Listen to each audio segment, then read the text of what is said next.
নমস্কার, আমার এই হেসেলের গল্পতে আপনাদের সবাইকে স্বাগত। আর এই আমার হেসেল মানে আপনাদেরও হেসেল। এই হেসেলে আজকে তৈরি হবে একদম মুখরোচক লোটে মাছের পকোড়া। তাতে লাগবে আদা, রসুন, কাঁচা লঙ্কা, ধনেপাতা। এগুলোকে আমি একটু মিক্সিতে বেটে নেব। এই মাছের পকোড়া থাকলে একটু ডাল আর ভাত আর মাছের পকোড়া, আর কি চাই? আর কিন্তু কিছু চাই না। আর আমি যেভাবে করছি একবার আপনারা পুরো ভিডিওটা দেখবেন, স্কিপ করবেন না, তাহলে খুব ভালো করে মাছের পকোড়াটা তৈরি করতে পারবেন। যারা জানেন তাদের কথা বলছি না, যারা জানেন না তাদের জন্য আমার এই ভিডিও। তো আমি লোটে মাছগুলোকে একটু নুন মাখিয়ে রেখে দিয়েছিলাম, অনেকটা জল বেরিয়ে গেছে। তারপরে আমি এই কিচেন টাওয়েলে আমি এটাকে জড়িয়ে রেখে দিয়েছিলাম, পুরো জলটা এই টাওয়েলটা শুষে নিয়েছে। এবারে মাছগুলো একদম শুকনো হয়ে গেছে গাগুলো। তাহলে কি হবে, বেশি জল বেরোবে না, খুব ভালো হবে জিনিসটা। আমি মাছগুলোকে একটা বলে নিয়ে নিলাম, দিয়ে আমি যে আদা, রসুন, ধনেপাতা বেটেছিলাম সেটা দিয়ে দিলাম। অল্প নুন দিলাম, 2 চামচে কর্নফ্লাওয়ার আর 2 চামচে ময়দা। এই মাছটা 250 আছে, লোটে মাছটা আমার 250 আছে। একটু লেবুর রস দিলে লোটে মাছের গন্ধটা আর থাকবে না। এবার একটু দিচ্ছি গোলমরিচের গুঁড়ো। সব মশলা দিয়ে মাছটাকে মাখিয়ে 10 মিনিট রেখে দেব। আর দিচ্ছি একটু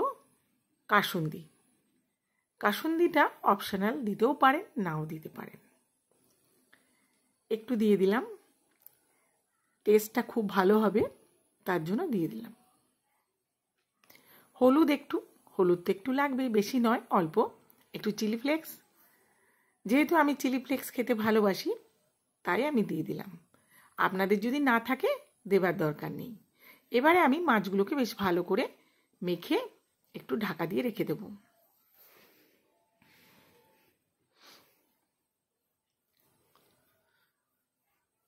মাছগুলোকে বেশ ভালো করে মাখিয়ে দিলে বেশ ভালো নুন ঠুন ঢুকে যাবে। এটা আধ ঘন্টা ঢাকা থাকবে, তারপর আমি করব। আর এই প্লেটটা যেটা দিয়ে ঢাকা দিলাম তার উপরে যে সাদা রয়েছে সেটা হলো একটু ময়দা, শুকনো ময়দা। আর এখানে আমি নিচ্ছি ব্যাটারের জন্য বেসন আর চাল গুঁড়ো। বেসনটা যদি হাফ কাপ হয়, হাফ কাপের অর্ধেক হলো চাল গুঁড়ো। গোলমরিচ, হলুদ, নুন এগুলো তো লাগবেই। আর একটু রোস্টেড রসুন দিয়ে দিলাম। জল দিয়ে ব্যাটারটাকে তৈরি করে নেব। লোটে মাছে একটু রসুন বেশি থাকলে খেতে কিন্তু ভালোই হয়। এবার আমি এই ব্যাটারটাকে তৈরি করে নেব। ব্যাটারটা মোটাও হবে না, পাতলাও হবে না। আমার ভিডিও যদি আপনাদের ভালো লাগে অবশ্যই লাইক অ্যান্ড সাবস্ক্রাইব করে দেবেন, আমার পাশে থাকবেন। কোথা থেকে সবাই দেখছেন অবশ্যই জানাবেন।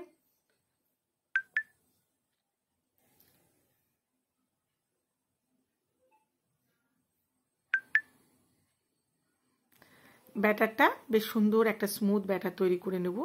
আর 1 চিমটে আমি খাবার সোডা দেব, না দিলেও হয়, কিন্তু আমি অল্প, একদম খুব সামান্য 1 চিমটে খাবার সোডাটা দিয়ে দিলাম।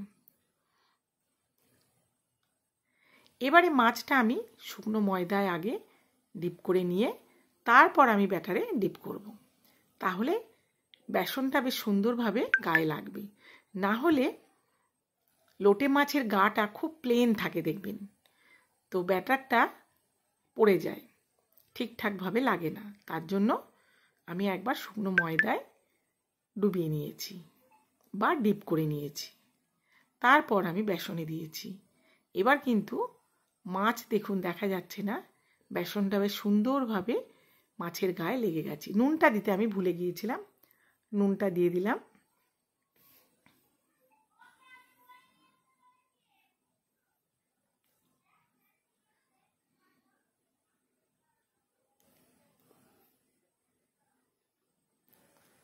এবারে আমি সর্ষের তেলে ভাজবো, আপনারা হোয়াইট অয়েলে ভাজতে পারেন, কিন্তু আমি সর্ষের তেলে ভাজছি। সর্ষের তেলে মাছের স্বাদটা আলাদা হয়, যে তেল ব্যবহার করেন সেটাই দিতে পারেন। একটু আমার পোড়া তেল ছিল মাছ ভাজার, সেটাও দিয়ে দিলাম। দিয়ে এবারে মাছগুলোকে ভেজে নেব, সুন্দর করে একদম লাল লাল করে ভেজে নেব।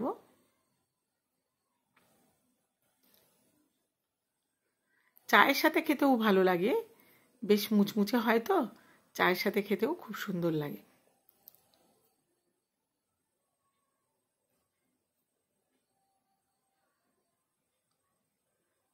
উল্টে পাল্টে সুন্দর করে লাল করে ভেজে নেব। মাছটা কিন্তু খুব নরম, তাই সাবধানে সব উল্টাতে হবে।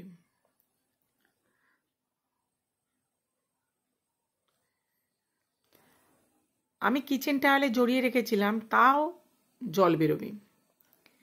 লোটে মাছের প্রচুর জল।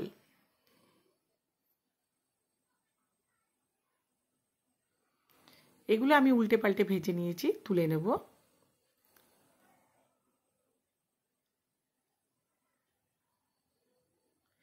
বাকি যেগুলো আছে সেগুলো আমি পরে ভেজে নিচ্ছি আর সার্ভ করে দিচ্ছি।